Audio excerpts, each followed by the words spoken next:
হযরতে আবু হুরায়রা রাদিয়াল্লাহু তাআলা আনহু হাদিসটি বর্ণনা করছেন, নবীজি বললেন, কোনো ব্যক্তি যদি জুমার দিন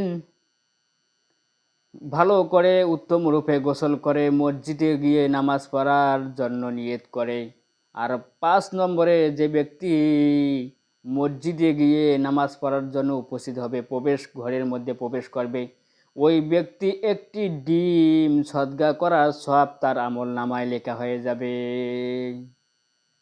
সাহাবী আরশ করলেন, ইয়া রাসূলুল্লাহ, ইয়া হাবিবাল্লাহ, হুজুর, একটা ডিমের দাম তো 5 টাকা এবং 60 টাকা এবং 10 টাকা হতে পারে। সঙ্গে সঙ্গে হুজুরে পাক সাল্লাল্লাহু আলাইহি সাল্লাম বললেন, ও সাহাবারা, তোমরা জানো না একটা ডিমের দাম 5 টাকা এবং 60 টাকা এবং 10 টাকা হতে পারে? ওই ডিমটি কাল কিয়ামতের হাসরের ময়দানে উহুদ পাহাড় পরিমাণ সওয়াব হিসাবে দাঁড়িয়ে যাবে। জোরে বলেন সুবহানাল্লাহ। কত সুন্দর কথা ভাইরা আমার, কত সুন্দর কথা।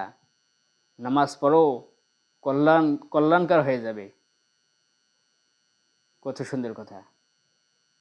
প্রত্যেকটা যুবকদেরকে আল্লাহ পাক রব্বুল নামাজ পড়ার তৌফিক দান করুক।